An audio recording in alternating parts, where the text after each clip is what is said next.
কি এক শব্দে ঘুম ভেঙে গেল, যেন দরজা খোলার শব্দ। চোখ খুলে দেখি ঘর অন্ধকার। একটু অবাক লাগে। আমার অভ্যেস জানলা খুলে রাখা।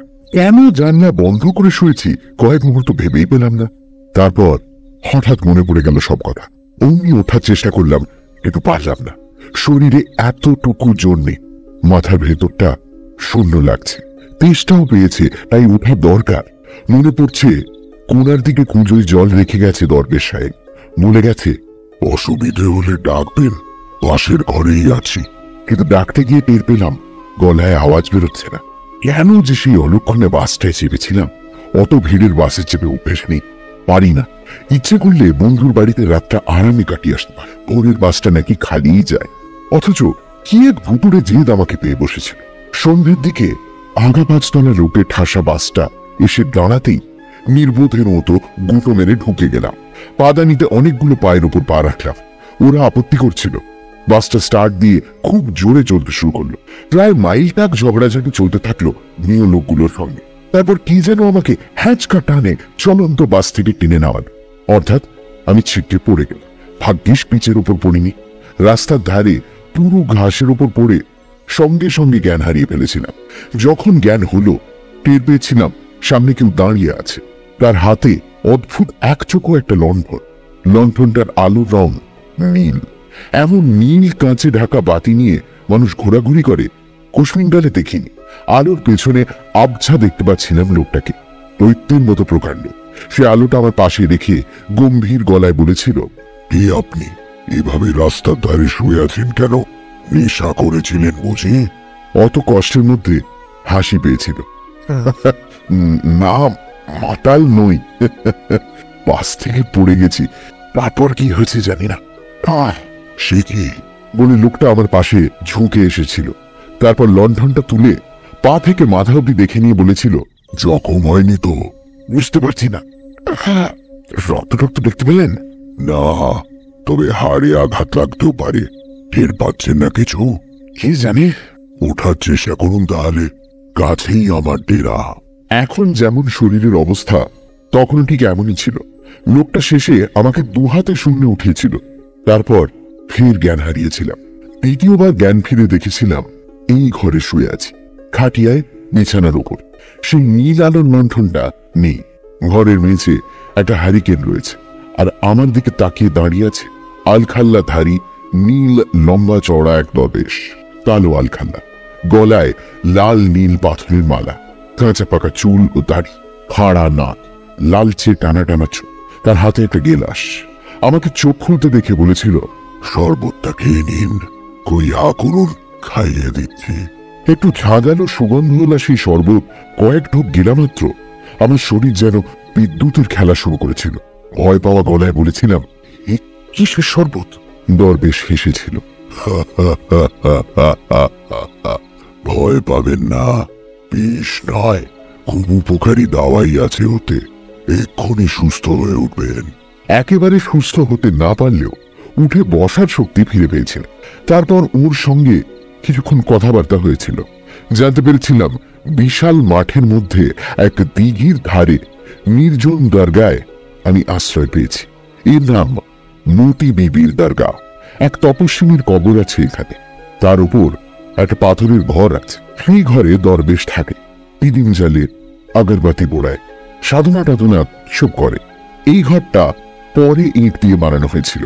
ভক্ত বা দৈবাত বিপদে পড়ে কেউ এলে তাকে এই ঘরে থাকতে দেওয়া হয়।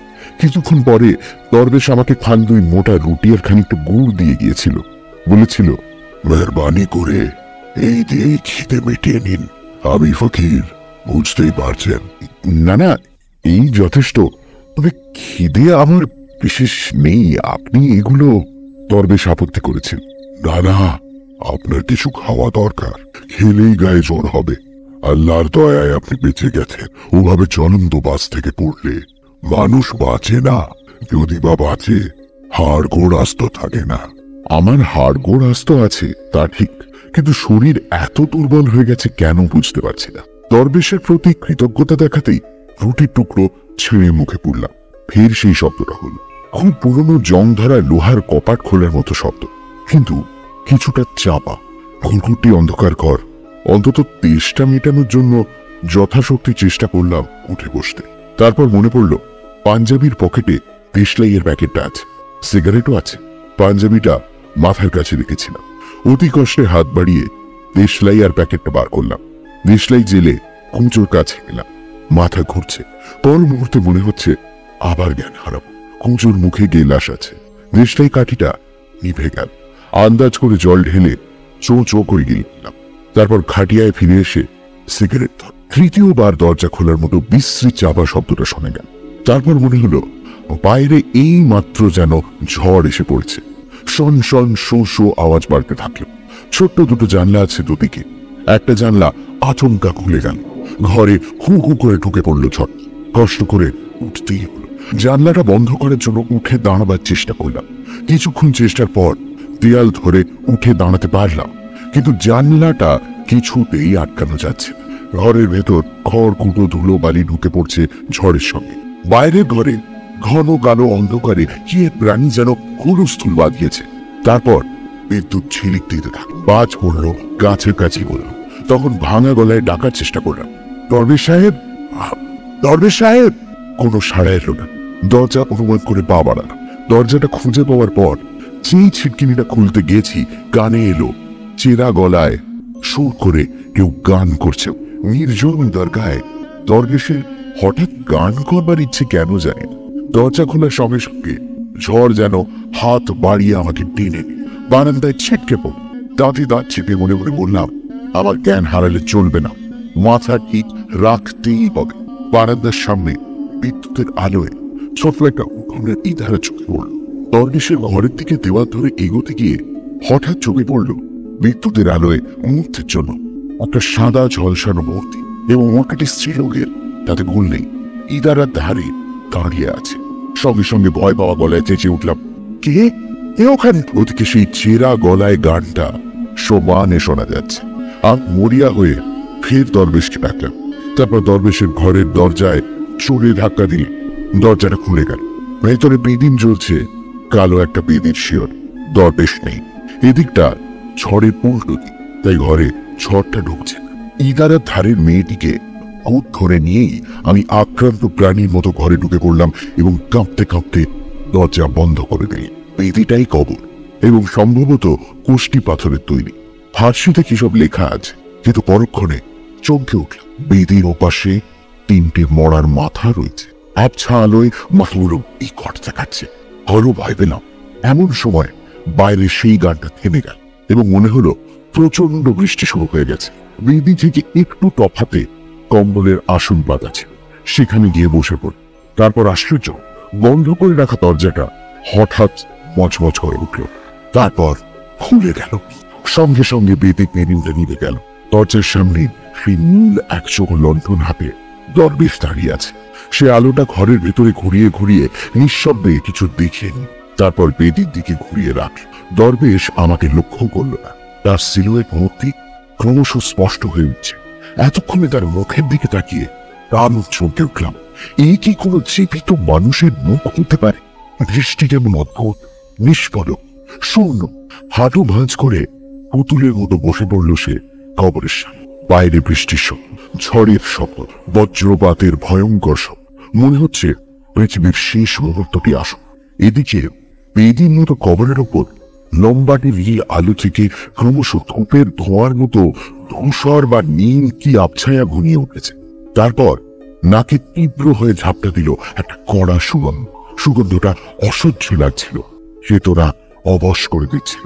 তার আতঙ্কে কাঠ হয়ে দেখলাম ইদারার ধারের সেই মেয়েটি যেন শূন্যে ভেসে এলো এবং ধোঁয়ার মতো দরবেশকে ভেদ করে এগিয়ে মেয়েটির ওপর স্থির হয়ে দাঁড়ালো। নীলাভ শরীর দাঁড়, হয়তো নীল আলোটাই এর কারণ হতে পারে। সে সুন্দর না কুৎসিত না সাধারণ বুঝতে পারছি না।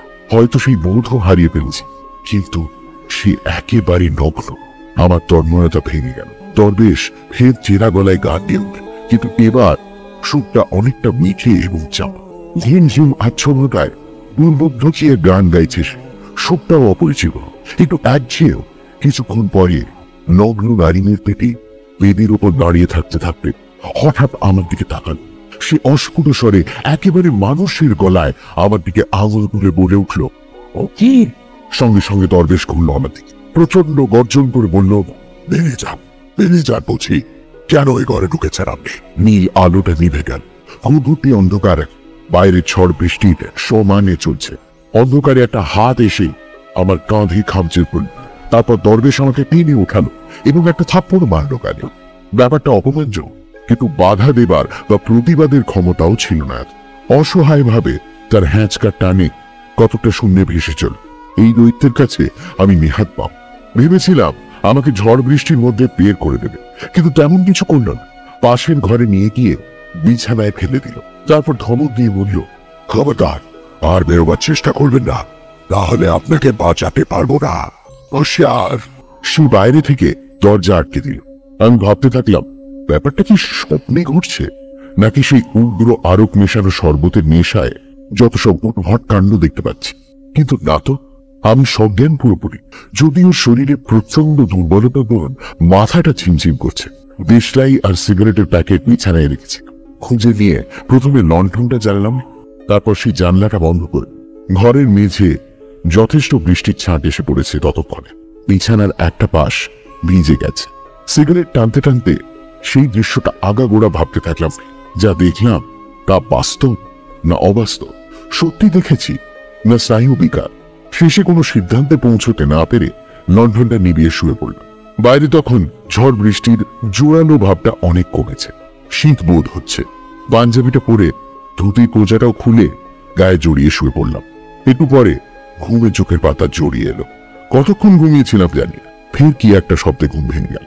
এবারকার শব্দটা দরজা খোলার মতো নয়, কেউ কি আর্তনাদ করলো কোথাও।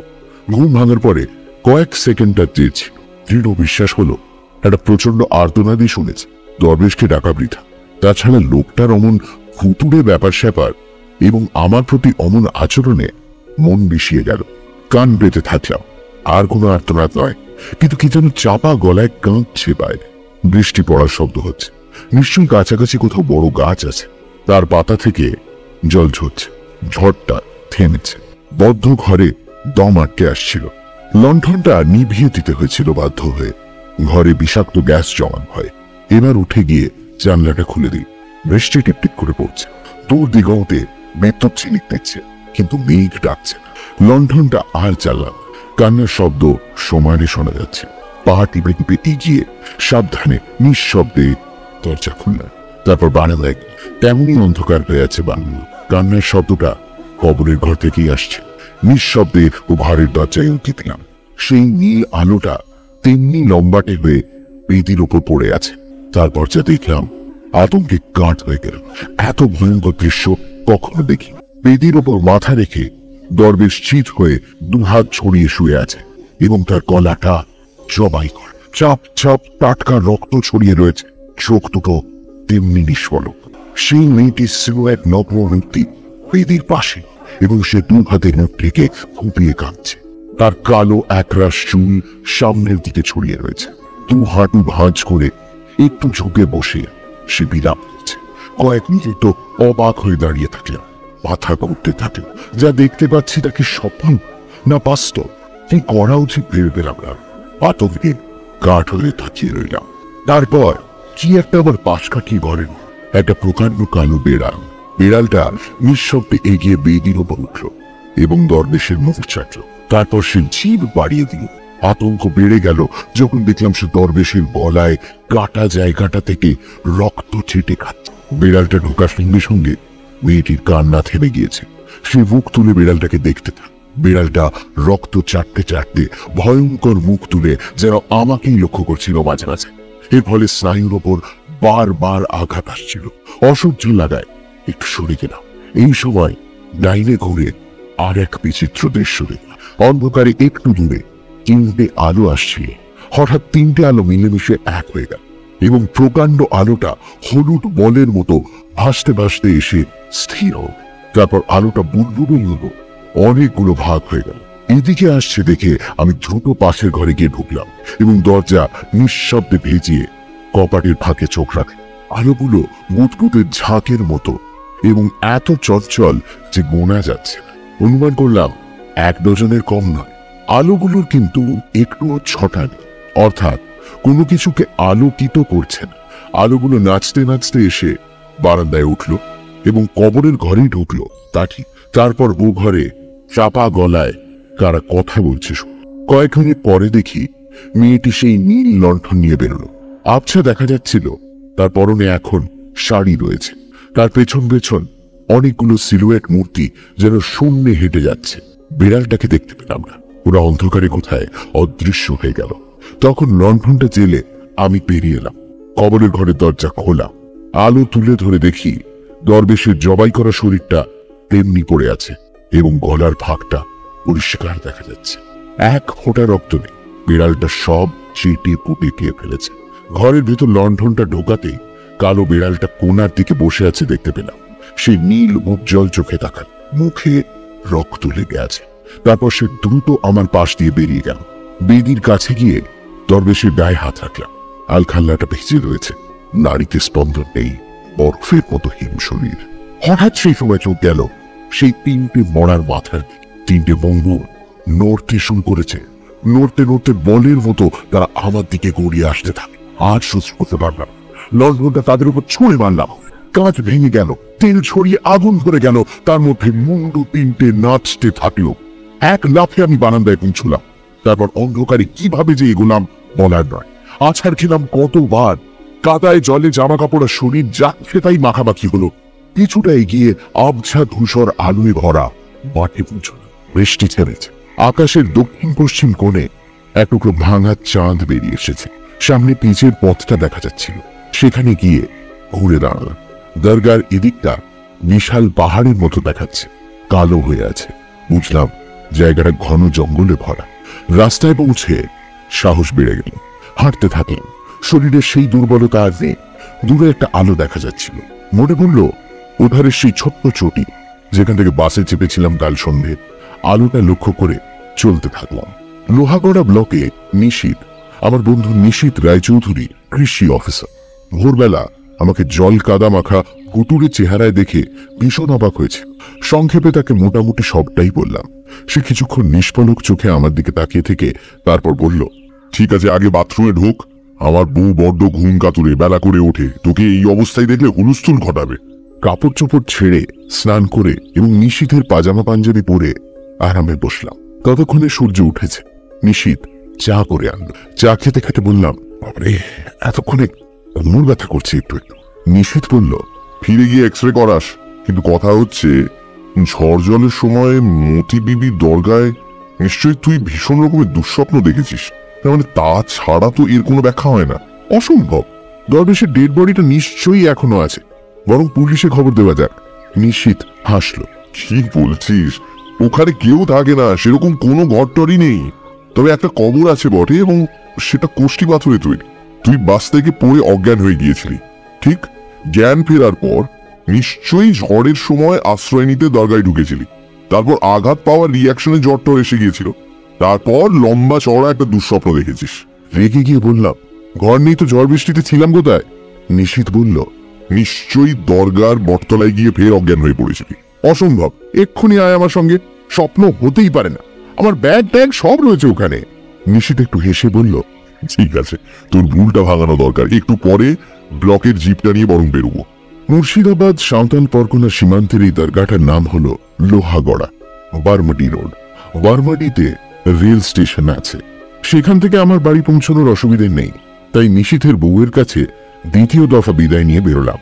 হাসতে হাসতে বলল, আপনি আবার ভূতের পাল্লায় পড়ে ফিরে আসুন, তবে আপনার বন্ধুর সাহসটা বড্ড বেশি। দেখবেন সেই মেয়েটির প্রেমে পড়ে দরগায় না থেকে যায়। ও আবার ভীষণ ভক্ত নিউডের। দেখছেন না কত নিউড আর টেবিলে সাজিয়ে রেখেছে। মিনিট 25 গিয়ে রাস্তার ধারে জিপ রেখে আমরা দরগার দিকে পা বাড়াল। তারপর থমকে দাঁড়ান। নিশীথ বলল, কি হলো? বললাম, দেখ দেখ, সেই কালো বিড়ালটা। একটা কালো বিড়াল ভাঙা চোরা প্রকাণ্ড চত্বরে বসে একটা থাবা তুলে গাল চুল। চত্বরের মাঝখানে কোষ্ঠী পাথরের কবর। বিড়ালটা থাবা নামিয়ে আমাকে দেখতে লাগ। কিন্তু কি আশ্চর্য, সেই কবরটা, ফার্সিতে লেখা ফলকটাও, কিন্তু এ তো ফাঁকা জায়গায় রয়েছে। ও পাশে একটা প্রকাণ্ড বট গাছ।